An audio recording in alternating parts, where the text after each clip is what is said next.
Ab jetzt wirklich alle leise.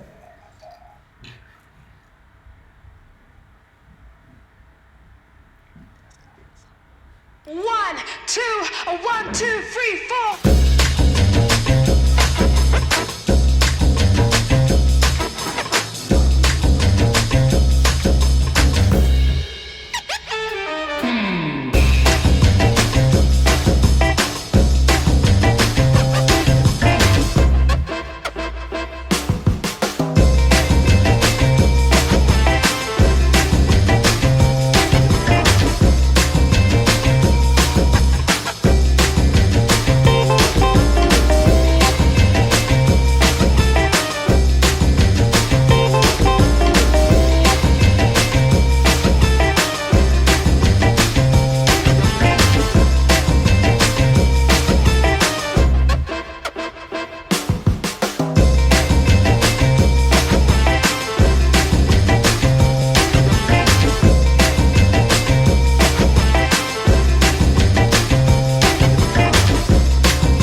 Okay. All right. So thank you for joining our live stream today as part of the Munich Creative Business Week. A little bit short notice to set this up, so bear with us if things are a little bit bumpy here and there. We obviously only decided yesterday to cancel the actual physical event here at Mainz in Schwabing and run it as a web stream instead. So I hope you guys can hear and see us okay. I believe you can comment just as you would normally comment on LinkedIn. So below there should be a little bubble with a speech bubble in there. So if you have questions later on, or if you have any comments during the talk, we may not be able to respond to it, but you know, if I don't know, there's any thoughts that you have, please drop them into the comments at the bottom of the feed. Yes, so thank you for making it happen. We had a few people who turned up here. Thank you for being here. That's nice, so that we don't speak to an empty room. So yes, we'll talk about sustainable culture tonight. We'll explain a little bit more about, I guess, the bigger picture, why this matters to business and to individuals as well. How we get to talk about this subject as a design company, and we'll show you sort of the big picture with Ilka, and we'll also talk about a project that's, I suppose, more sort of the you know, the real life of culture change in business, which Madeline and I will talk about in a second. So I hope this all works out. As I said, we only had a little bit of time to set it up, so please excuse any glitches that may happen along the way. So, quick introduction of these three people that are here today. Ilka, do you say 2 words about yourself? A few words. Happy to be here. Also intrigued by the setting and how this goes together. I'm originally from Canada, been living in Germany for the last 3 years, which is strange to say. And I'm a change manager, an OKR coach, and recently founder of a company called Collective Intent, focusing on developing great leadership. So I'm here. I'm Evelyn. I'm working for MHFP and a project called Porsche, where I am a business analyst on the software project. And yeah, this is my position. Excellent, thank you. My name is Simon Winterhoff. I'm the managing partner here in Munich. And we work amongst obviously other clients who work with Porsche and through Porsche with Madeline and the team. I'll introduce you in a second a little bit more. So that's right, Mühly, some of you may know Mühly, it's a relatively well-known business in Austria. We are 1, 2, 1, 2, 3, 4. Here, we're lucky to be at Mainz at the co-working space here. And this is not all there is. You can see here we have offices in other cities, so in Graz. 1, 2, 1, 2, 3, 4. I think you can see some of the offices on this slide. Maybe just a very quick introduction to Mühly and why a design company speaks about organizational change, culture, and things like this. So for us, I guess our work has changed dramatically. The company's been around for 21 years now, and more and more we do design for the digital world. I guess there's hardly anything these days that is not digital. So 20 years ago, of course, this was different. There was a lot more print. I guess there was the beginning of web and so on. These days, we design for the digital world, and that means everything we do needs to really understand how the world of brand, product, services, etc. Really works in the digital world and what the changes are. And not just for brand and product, I guess those are more traditional mainstays of design businesses, but as a result of the transformations that come through these new technologies, we also need to understand how organizations need to simply design, how teams need to actually function and work to keep up with the sort of new rules of what is a brand, how do users and consumers understand the brand, what are the relevant touch points, what is a successful product, a successful service in the digital world, and what are the requirements for the organizations to build and maintain and grow successful products and services. So to us, we like to not really see these things as silos, but really open up the world and understand more, the relationships, the synergies between brand, product, service, and the organization that needs to, develop these things to keep them alive. And yes, so this is really our focus across a whole bunch of different disciplines. As I said, we've got a number of different locations. So the company started in Graz 21 years ago, expanded to Vienna. There's sort of a few partnerships, as I said, further afield in the States and in China. I know it's attractive right now, but we're going to travel there, don't worry. And since last year, we're doing as well. So, as I said, we talk about culture today. I think a lot of the time, culture is seen as this sort of, Friday afternoon drinks. It's maybe, the tone of voice in your newsletters. It's maybe, I don't know, how you celebrate a win if you're project-based business, things like this. And of course, that's all true. But culture, or the lack of culture, can also be something that's really instrumental to the success or failure of a business. As a McKinsey study has just, recently, has just defined that cultural obstacles relate completely to negative economic performance of business in a digital world. So it's really culture that's the biggest obstacle for businesses to be ready for the digital economy, not technology, not their skills, etc., etc. It's actually the culture, the mind frame, the way people work, the structures that they have in which they work. And that's why we think in order to create sustainability, both for businesses but also for the greater community, we really need to understand culture first and foremost and the role of culture within this. So I'll hand over to you, Ilka, to tell us a little bit more about why sustainable culture really matters to businesses and keep you going. Yeah. Thank you.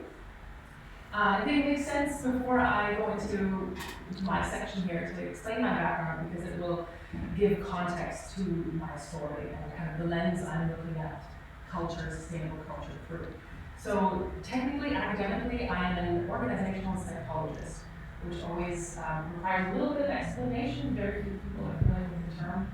Some people crack jokes and say, organize my garage or my closet. It's not, of course, the verb organizing, it's an organization. And I don't go and psychoanalyze leaders or employees in a company. What it means is that I use the knowledge and the methods of psychology to understand how employees interact and behave together in the context of the workplace, and use that knowledge and understanding to leverage the human potential and to optimize the people power within a company that benefits the employees themselves, their well-being and their motivation, satisfaction, in a way that also optimizes the bottom line of the business. That's kind of a background of what organizational psychology is. And this kind of global theoretical perspective I have on the topic of culture, sustainable culture that we're talking about today. We have a very specific case study that you're talking about today, but it's not just interesting for people who are familiar with the case study or the clients you're working with, but I'm going to try and paint the bridge to other companies who have very similar issues by talking about behaviors and trends that are at the heart of the challenges that you're facing with your projects. And to start with, to paint a picture of the context that we have, talking about culture and why it's so important for businesses that you just pointed out, and Kinsey just pointed out yet again, is the ultimate issue, challenge for pretty much every business in Germany is this war for talent. We've all heard it, and I think most companies felt it already. What does it mean? It means we have a lot of open positions and not enough good candidates in the pipeline to fill those positions. This is the war for talent. This is the pain that most of us are feeling. And this war for talent makes also a little bit of sense to understand more exactly what does that mean. We still have unemployment in all the economies that are struggling with war for talent. So it doesn't mean that we don't have people willing to work. It means that we have a qualitative labor shortage. It means that the people who are unemployed lack the skills and the knowledge required to do the jobs that are open right now, these open positions. It's not a quantitative labor shortage, it's qualitative. So the market is looking for a very specific, trained, highly educated knowledge worker. And why right now? Two reasons. One being the baby boomer generation is starting their slow retirement. So we're losing, for dramatic effect,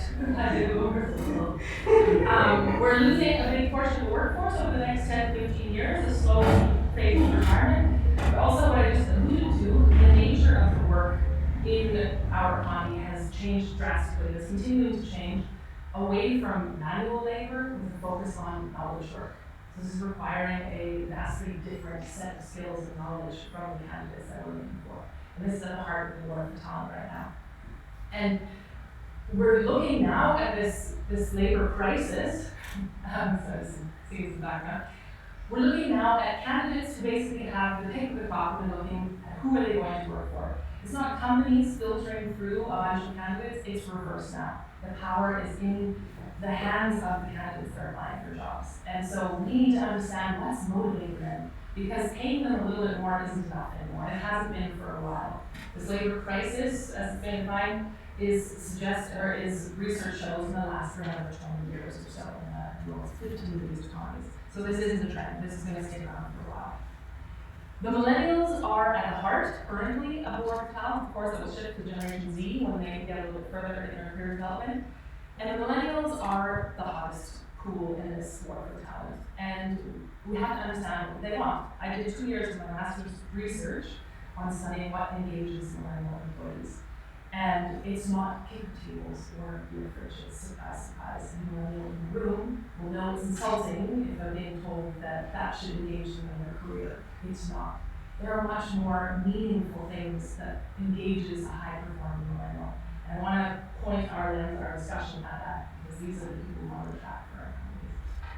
And so, we go back to psychology a bit here to explain my theory on what companies should understand in motivating their employees. And so this diagram here, this pyramid of needs, Maslow's hierarchy of needs, is probably familiar to most of us. It's a very basic theory in psychology. And it's based on the idea that humans have basic needs. When these basic needs are met, they can build on those with more and more kind of advanced or developed needs. So we have these animalistic physiological needs: shelter, food, reproduction. When we have that covered, then we worry about our safety. Then we want family and belonging and friends and community. When we have that, we go to the next level of esteem, or where the ego comes into play, where we want respect and status.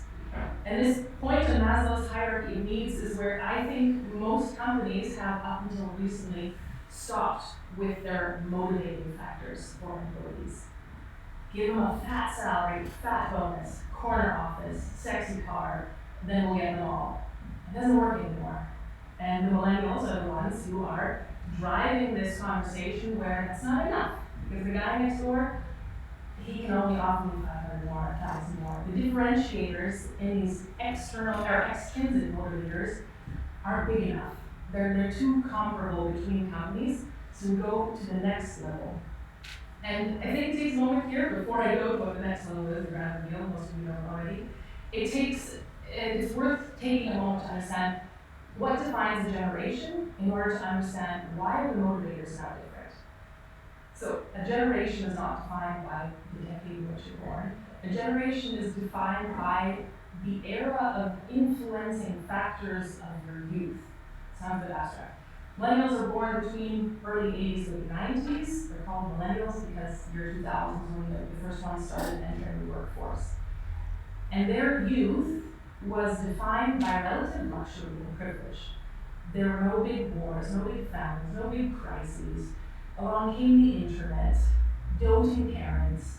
Life was pretty good in our youth. Of course, I'm counting myself as a millennial. Biggest challenge for this generation was the rise of divorced parents, not to understate that, but very different than the defining era of previous generations. And so when we're looking at this hierarchy of needs, millennials have never really known deep challenge that we're talking about these other levels of human needs. We've never feared for our safety in a way that previous generations have. And we've always had this ego and respect that we're looking at in the second top level. So what we need is this position of privilege. And I'm not just saying millennials are in this position, because our society has come so far in our development that we are all really enjoying an unparalleled privileged state. So what do we look for after esteem and ego? Deeper purpose. Top of the pyramid. Who knows what comes next? Someone's gonna come next. Self-actualization. How do I live my best life? How do I become the best version of myself? And if we're spending 50% of our waking hours at work, then I'm looking for that at work as well. I'm not just looking for a paycheck to get food on my table anymore. I'm looking for something more meaningful. And those are the soft factors that we're talking about. A little louder, yeah? Okay. And so that brings us into the topic of today, culture, which encompasses so many of these soft factors which motivate us intrinsically. Now, culture, very abstract topic, of course, hard to define, hard to measure, but if we want to do something proactively about it, we need to understand it and make it more tangible. Academia has, in my years of studying, I remember the most commonly used definition of company culture is to break it down into 3 elements: values, the nice words on the whatever poster board and the onboarding pamphlet, and then the rituals, what do our meetings look like, our gatherings, our town halls, and then the artifacts. What do we see? What's literally tangible? When we write furniture, or awards in our icon there for best employee of the month, how do we feel culture? And so academia would say if we see these 3 elements, we know what the culture is. And lots of culture initiatives are focusing on these 3 areas. But I think we all think of companies that have done the theory properly, have the values defined, have the cool events or rituals, and the funky Google Office, these visible artifacts, and the culture can still be toxic. So I think that this simplification of the topic culture is not enough to understand how difficult these tasks are or these initiatives are. So my preferred definition of what is culture when we're talking about it comes from a colleague of mine in Vancouver. It's the sum of all water cooler conversations. So if you were to put a microphone everywhere where employees are talking with one another off record, summing those conversations up, doing a little thematic analysis, trying to understand what are the patterns of these conversations, you get a really good idea of what the culture is like. Are they complaining about being overworked, overstressed, fighting for resources, fighting for budget, fighting for their bonus versus your bonus, complaining about management not supporting them, complaining about these values being communicated to the outside world, being totally disrespected internally? Then we know what the culture is like, and we all know that, we've all experienced that. If those conversations are positive, if we're saying, hey, you were here till 8 o'clock last night, can I help you tonight, so you don't have to stay so late, or brainstorming off record about projects we're working on, we now have a much more positive picture of what the culture is. So this sum of all water cooler conversations is, for me, a nice idea of how do we gauge a culture. Doesn't help us to understand how do we change a culture when we know it needs changing. It makes it much more complex, but that complexity is much more realistic. And it also shows why most culture change initiatives fail.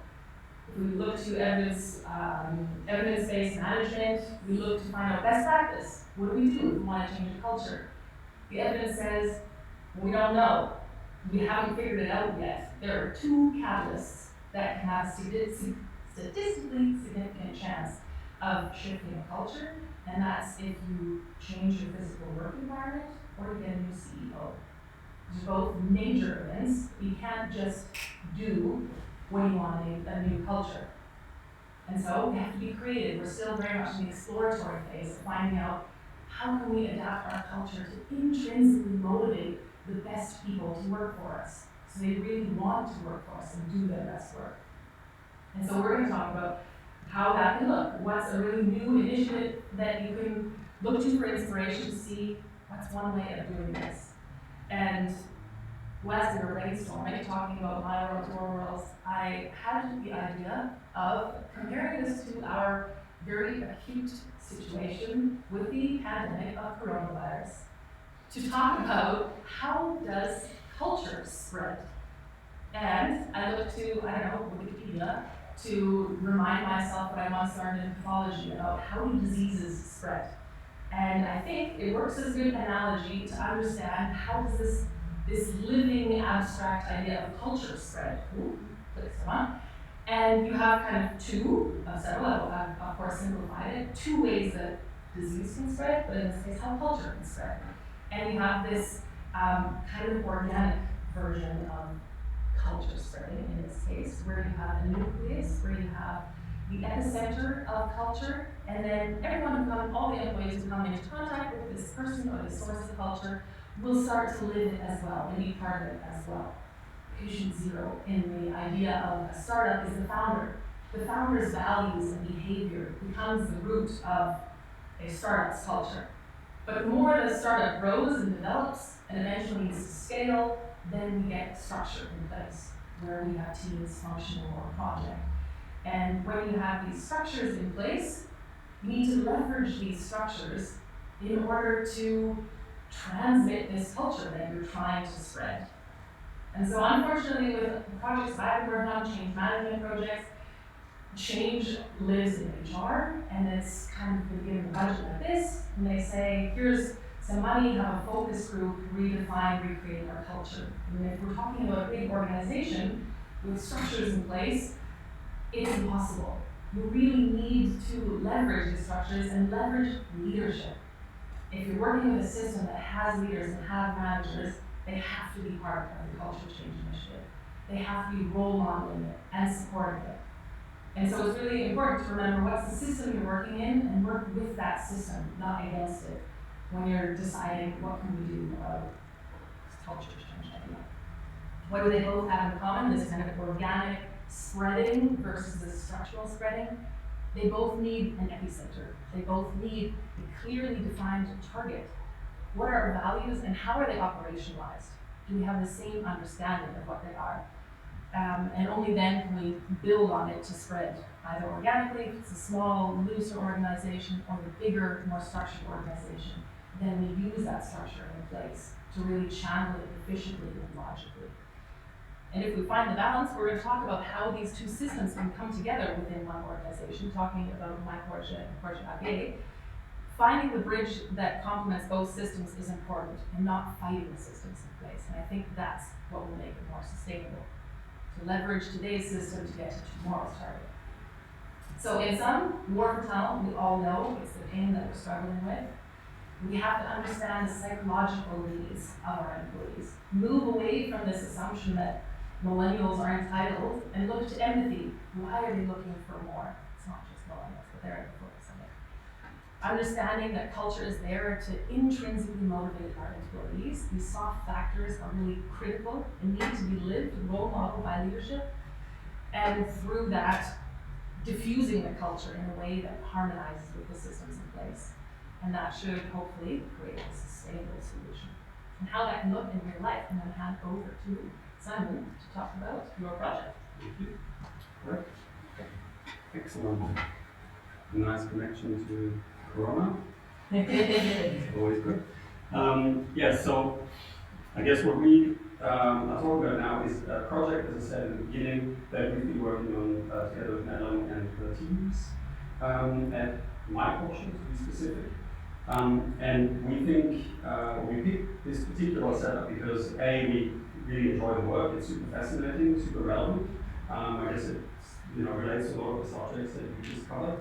The war of talent is certainly a really central part, but we also heard from a lot of other clients who may be in small organizations, different industries, etc., who are facing very similar challenges in terms of either the war for talent or the requirement to scale up very quickly because they have new products in the pipeline, very new skills that are suddenly required. And we've certainly learned a lot in this last year that we've already worked together, and hope that that's relevant to some of you who are hopefully watching this. So maybe just a minute or two on the bigger picture. Those of you who don't work in this industry may or may not be familiar with the sort of bigger challenges within the industry. We're talking about the automotive industry here. This was an article that has come out, I think about 2 or 3 weeks ago in the Süddeutsche Zeitung. And essentially what this article was saying was that the requirements for a successful automotive brand in the market today have changed dramatically. It used to be all of the sort of German trades, if you like, the precision engineering, excellent craftsmanship. We all know, the comparison of tolerances in a German manufactured car versus a Tesla. All of these things, those were the quality benchmarks for what is a good car today, and what are the skills that an organization needs to build up and foster is, this quality engineering, etc., etc. And this was true, obviously, for the majority of the development of not just the German automotive industry, of all of them, I suppose. Where today we're talking about, suddenly we change from cars to mobility, suddenly we change from owning a car to maybe just having mobility services at your fingertips, and we're talking about smart interfaces that give you this access to mobility. And suddenly it's not about hardware, it's not about buying steel and molding it into beautiful car shapes and then selling it, but suddenly it's about the systems that operate all of this stuff, the software, so to say. And that's totally changing the game, if you like. And many organizations, and I'm sure not just the automotive, they have challenges, I suppose, and on many levels. And today we want to focus on some of those related to culture. Because as it is, as you said, the war for talent, we need, organizations need to get the right people in order to manage these sort of challenges that they've got. They need to get people with the right skills, the right ways of working, the right outlook on the future and what the purposes of what they're doing. And quite often they would much rather be in London or Berlin, maybe Munich, but many of them would kind of shrug at the idea of moving to Wolfsburg or Zuffenhausen or Ludwigsburg. Right? Luckily, some of them are, that part of the world. But yeah, so I suppose that, and this is a quote from the article, and that summarizes the challenge, I think, really well. What Madeline's team has done, and the reason why you're part of this team, I suppose, is because at Porsche, the company has built up a now fairly significant team that started small, has scaled up very quickly, both in size, complexity, skills, output. And it is, as we'll find out in a second, it is, I would say, at least from everything that one can see at first glance, it's a high-performing benchmark digital team that has actually managed to get people to Ludwigsburg in this case. Lots of really cool, interesting, international, highly skilled people that do a great job. But the way they've done it has come with, I guess, advantages and disadvantages or challenges along the way as well. And some of those relate to the culture that is present in the teams. And that's really what we started working on about a year ago. But maybe you can explain a little bit more about what my culture is. Yes, for sure. Make more sense of So maybe before we start, and I will explain a little bit more about the my work environment, why I'm here, because I'm part of this environment, working as a business analyst in one of these teams, and within the last 1.5 years, I was part of this development, and I think this team is one of a main example of how you usually, or how you should do it, and how you want to trigger all the issues we have. But we want to start.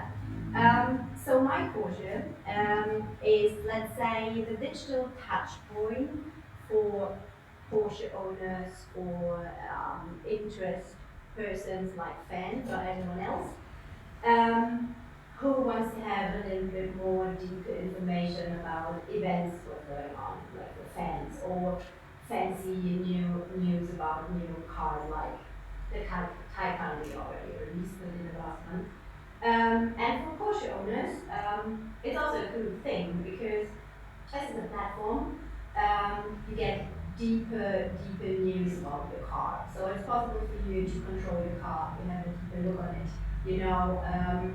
When you get a reminder when you have a service appointment needs to be done, or you can book packages like navigation or hotspots or what's for your car.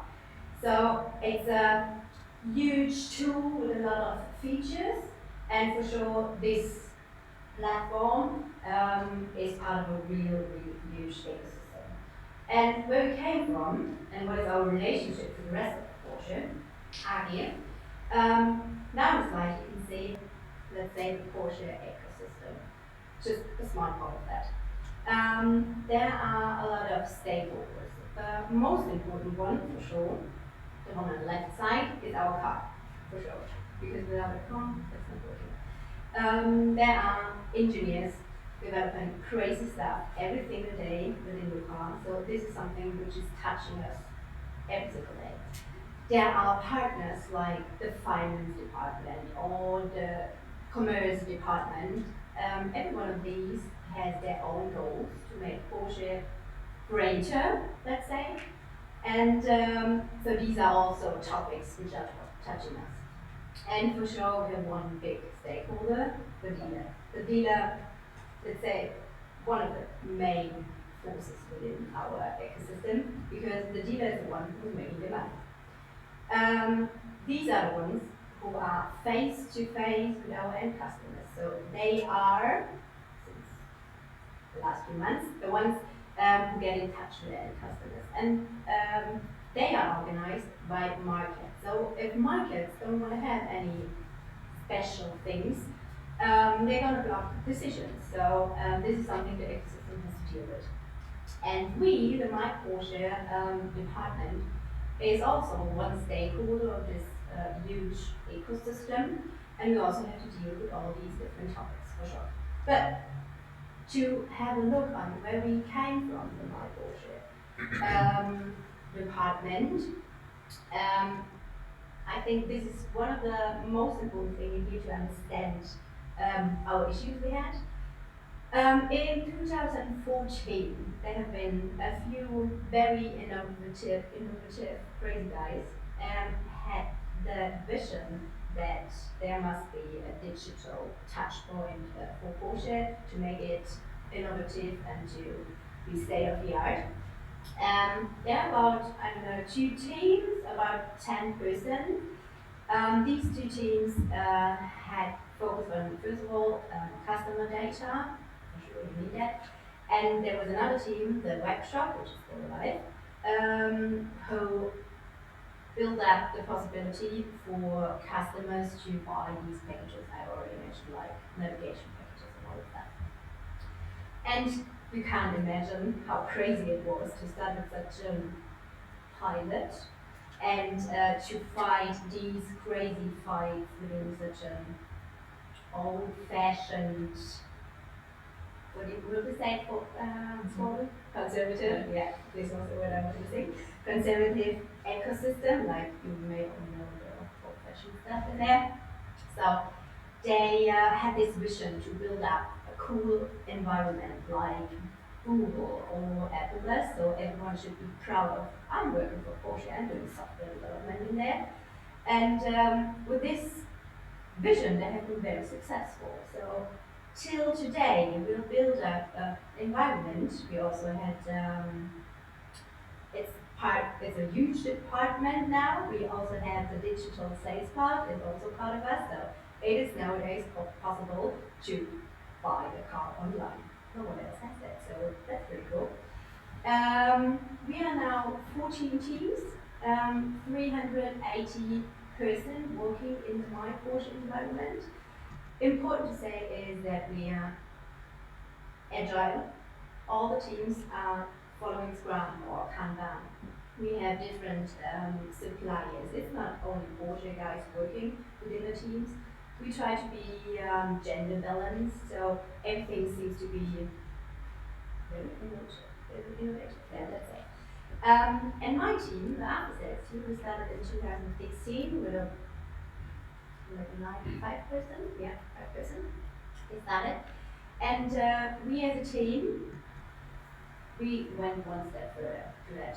Because we don't want to have just these agile artifacts or this agile how you should do anything else and you follow what a script is saying to you. We want to go a little bit deeper because especially our POs and our portfolio manager, they had in mind, okay, we want to be as cool as Google and Apple is.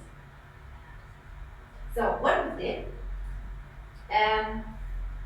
one starting point for us was we developed together with the team. To be honest, it was before I joined the team, but we developed a vision and a mission for our team. So everyone is aligned to that. We are taking care of our stakeholders. So everything, it seems so very perfect. Everyone is okay with what all can be or is identified what we are doing every single day. So it's like we check that. So it's perfect. What we also did is we created a core process for our product.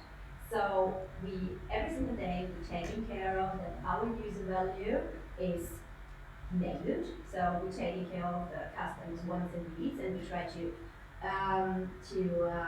break that down and to follow what they need. And what else we did? We create a very nice environment where we're working. So everything is very open space. We had a lot of walls. Everything is very visual. We're doing our daily in front of the wall with all the physical tickets and all that stuff. So everything is very open-minded. So in general, let's say, team, perfect. Everything pretty cool. Our vision, our mission, everything pretty perfect. Also, our product strategy pretty aligned. Work environment perfect. So everything should working out perfect. So the question would be, but how we as humans work together. And to be honest, there still have been problems and huge issues. We had a lot of conflicts. And so it was not possible for us as a team to make team decisions. It wasn't possible within the team to make commitments, even technical ones, or technical decisions, because of a lot of self-profiting behavior of team members. So this was a huge issue. Other than that, the pairing, which is very important in a software project, was also not that possible because there are a few team members. They are possible to work with each other, but there are some kind of involving. So it was very tricky to walk in daily business. If someone was sick or something else, so it was tricky. And then one of the main topics was the trust in the team. So there was a lot of real trust. Usually the Scrum guide says every single day you be in charge that every team member is doing the best job he or she can do. And this was not the case. So there have been people controlling other people, what they did last night and all that. So there was no trust in the team. And if you do not trust anyone and finger pointing at others, it's also very hard to do feedback loops. So it was not possible to do any feedback within the team. Because everyone was a little bit scared of the things he gets or the feedback he gets because maybe I did some mistakes or something else. So in general, it was pretty hard for us as a team to grow, like personally grow. This was a huge issue, and let's say it was a problem definitely because there have been people not having fun every single day, and this is 8 hours a day, so you should have fun a little bit. And then you moved. Yes, and when we started working together, which is almost a year ago now, we actually started for a strategy offsite, I think that you guys did. And there were already some of these challenges that you had identified. But I remember when we came on board, we also thought, okay, so we probably need to really work on how we can focus on customer value or user value. We can align the teams around those things. And then very quickly we learned, wow, they actually really have a lot of these methodologies down pat. And there are a lot of people on their team, I think pretty much everyone, who is, what you could call like an agile native. So most of these guys that you guys work with, they don't even know anything else. Like they all have the greatest methodology. I've never seen a team at this scale working so agile or who have applied the sort of agile methodology and refined it and customized, to make it really fit their requirements. And I have to say, we were really blown away. We thought, okay, this is all pretty good. What can we do? Luckily, there were one or two things that we could do. But what we really identified was that, and I think what probably is not clear is that the way that you guys grew. There was this chart before with the upwards curve. You grew very, very quickly, especially for an organization like Porsche. So very quick ramp up across all levels, skills, nationalities, etc., etc. And while the methodologies were there, I think there were some really great people building up these teams. The skills were there. The sort of organizational diagrams, I guess, existed on how it could scale. There was no clear view, no articulated view on how these people would work together. What is the sort of cultural fabric that actually connects everyone? And I guess when you guys shared your challenges with us, this became clear that that's actually the core of the problem. That there's a lot of potential, but something's missing. It's more the bits between the dots, if you like. And our initial thought was, okay, so that's okay. We can work with something. Surely there's something there. Porsche must have some sort of cultural program. Of course they do.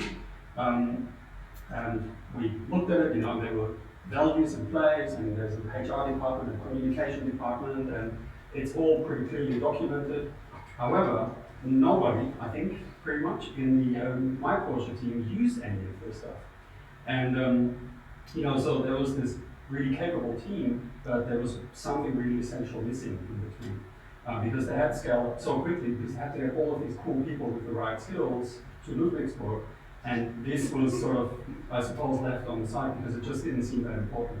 And the methodologies and so on, and the skills were top priority. And then, we realized, okay, this probably is the problem, but so we thought we could develop values that matter to this team, and they would be built around the ways of working, agile methodology, etc., etc. But then we built parallel universes. And I think many organizations, especially sort of DAX organizations in Germany, large companies, have chosen this path where they say, well, we put our innovation, we put all of this new stuff somewhere else, probably to Berlin.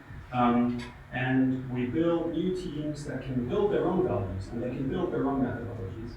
And we hear this a lot from our clients. It becomes really difficult, if not impossible, to then integrate all of this value that they build up in their digital or innovation teams back into the main organization because they're not compatible. And in a way, it's sort of what happened, I think, with your team.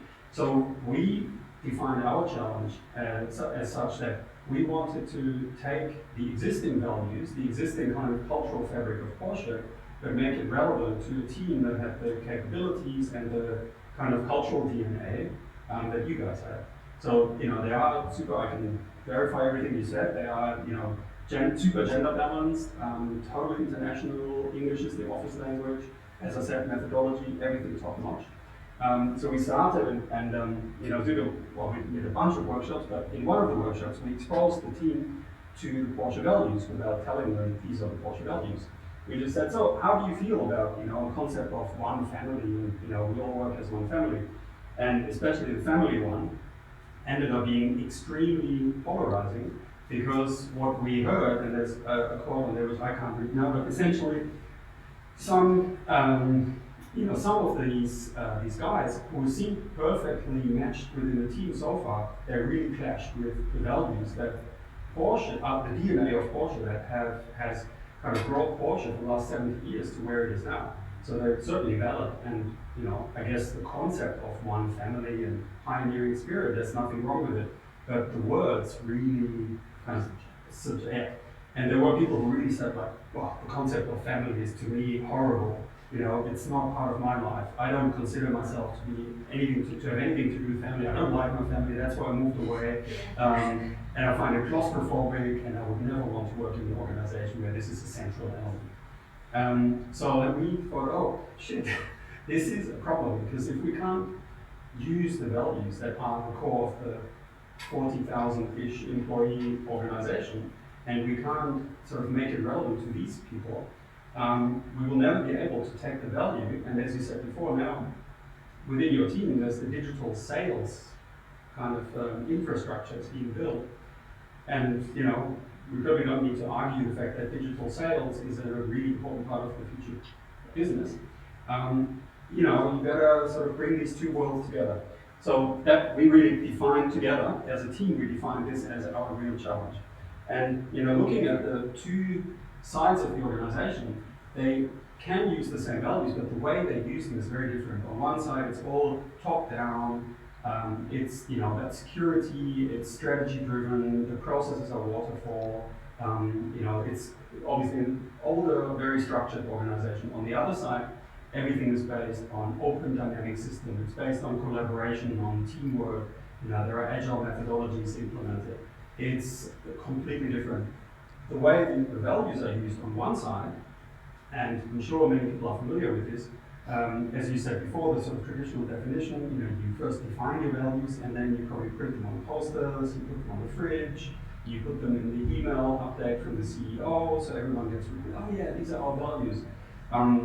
But essentially, it's kind of like a set and forget type mentality, because values are not words, values are part of our culture. They need to be lived every day.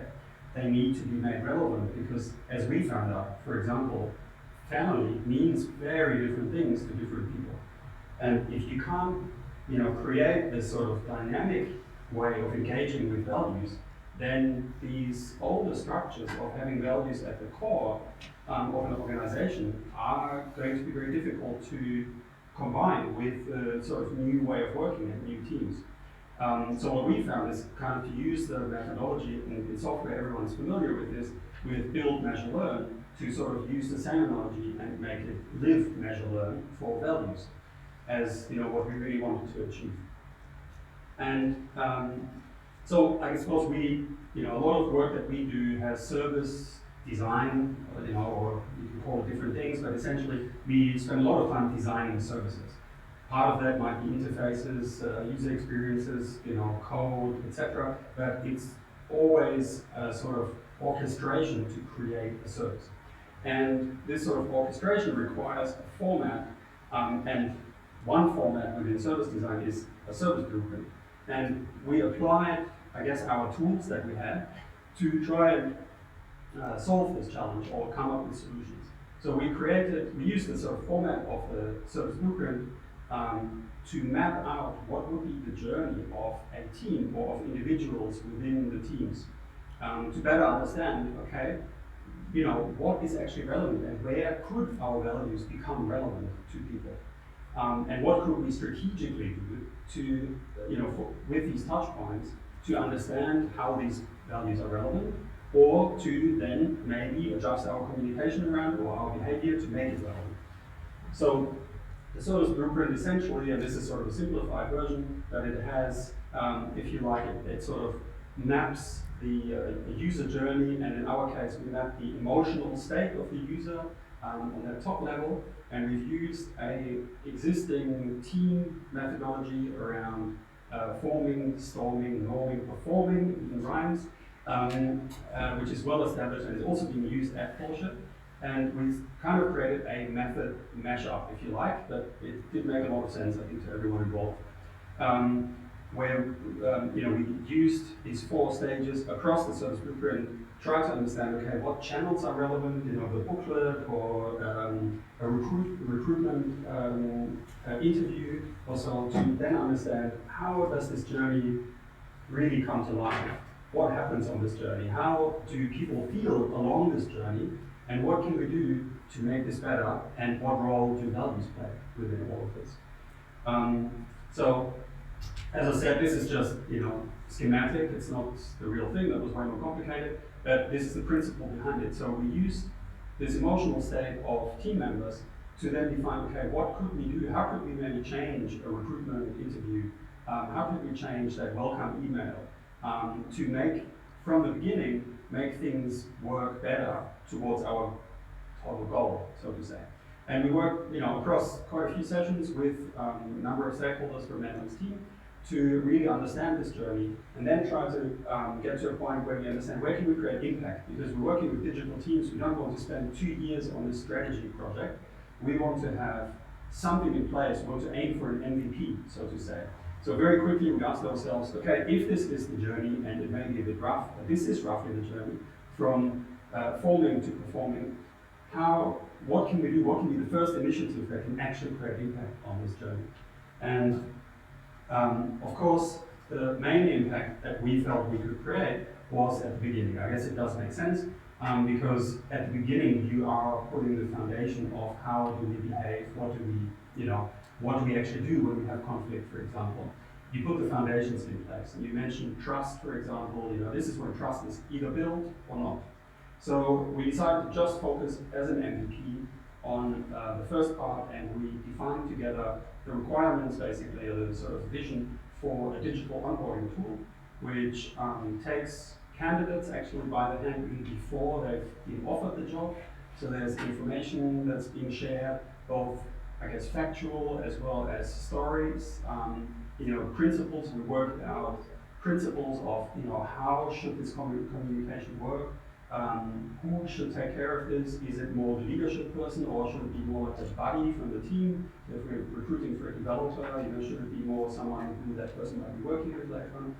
And essentially quite quickly created a tool that allows us to take the sort of emotional state, and as Ilka said earlier, the psychological needs of our future team members into consideration, and helps the team essentially find an entry point not just into the skills and so on, but also into the cultural environment.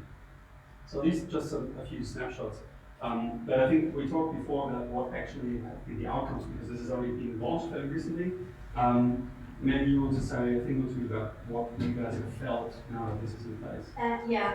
You mentioned that we started working together within 1 year or something, and we learned a lot of you guys about how we listen to each other, what are our principles. We had a workshop and we talked about our problems, and everyone was pretty clear and pretty open, and it changed a lot. And what is also maybe important to know why this onboarding stuff is very important. On our team, we have a frequently change within the team members. So if you come, you've been here for a year, you skill up, and you go somewhere else, or you come and you have fancy skills, everyone can learn from. So just to mention for a body part. But yeah, within the last year, we changed a lot, so our team. I think one of the most important things which changed was the trust within the team between the team members. So nowadays it is possible that we are working together. There's a front-end developer asking a back-end developer whether they want to pay on the ticket. So By themselves. So they are open to new things. No one is just hiding his or her knowledge. Everyone is sharing to each other. So there is not that self-profiting thing anymore. And everyone is, pretty open, let's say, and there is trust. It is trust that what we do, we're doing our best job every single day. What we also changed is our communication. So we are pretty clear, pretty straight, pretty professional, even in maybe tricky situation. I don't know, we have a go live, something is not working, no one's freaking out, we're sitting together, making a team decision, how we want to go on technically, no one is emotional, it's not a finger pointing or anything else, so we are working as a team. Crazily, we are doing that. And what also changed is our culture within the team. So if there's someone who is in the team and he or she is not fitting to that, he or she is going to get out. And especially our POs are very, very picky if there is someone new for our team. They check whether this person is fitting our principles, whether this one is fitting our culture. So we not, for sure we are hiring for our skills, for sure, it's the technical stuff. But they're also looking for the cultural fit and the attitude persons. Yeah, that's fantastic. We love that all of this now sometimes sort of big journey that we went on in this last year also shows some real value in everyday life. So we are in a way in the middle of this project at the moment. So we've launched the onboarding support tool, if you like. It's just kind of being used now. There's a knowledge base, if you like, as the foundation of this tool that's already being used and has, I think, changed positively the way you guys work, which is great. Now, this was just obviously the beginning of this journey, and most important, if we go through this, we onboard people, we get them through the forming and storming stuff, then we want them to perform, and we want them to sort of, work in a business as usual type environment where the team actually does what it came together to do. And the question was for us, okay, this, we can create this foundation, but to really make this sustainable, we have to create some sort of a mirror from this team as to how these principles and values actually are lived in this team.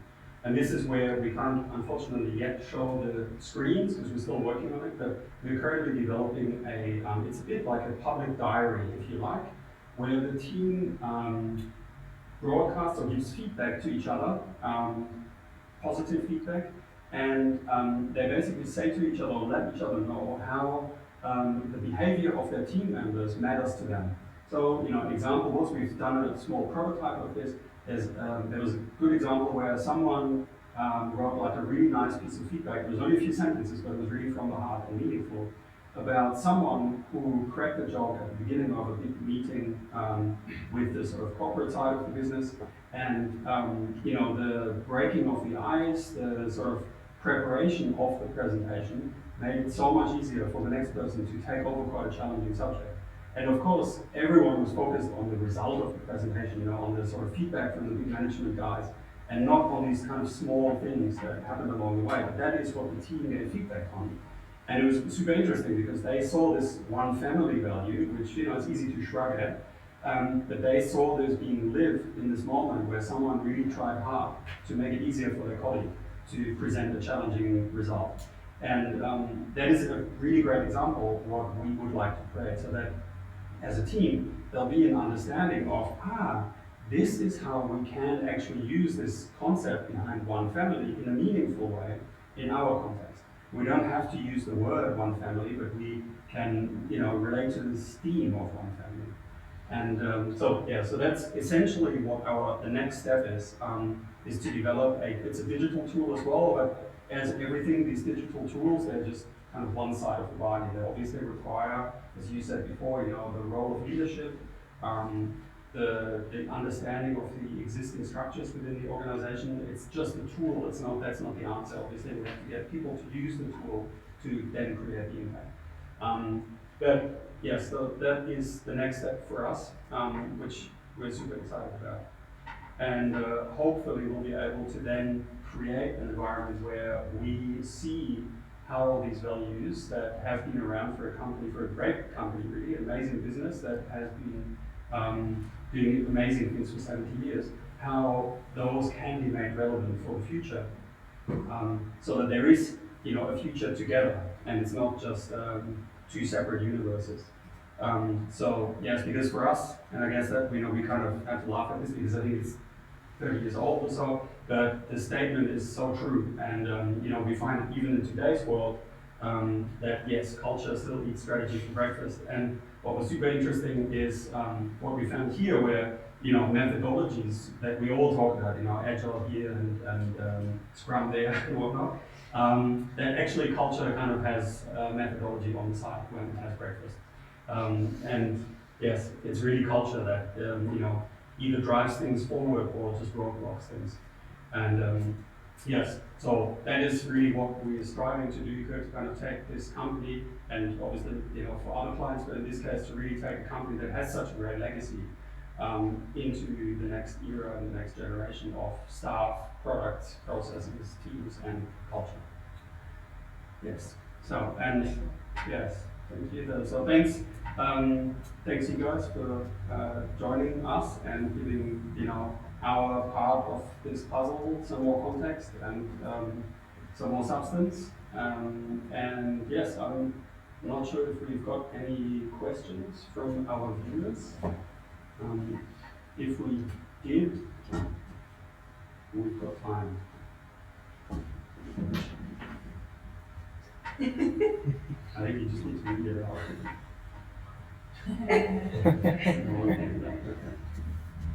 Okay, someone asked, what was the biggest challenge?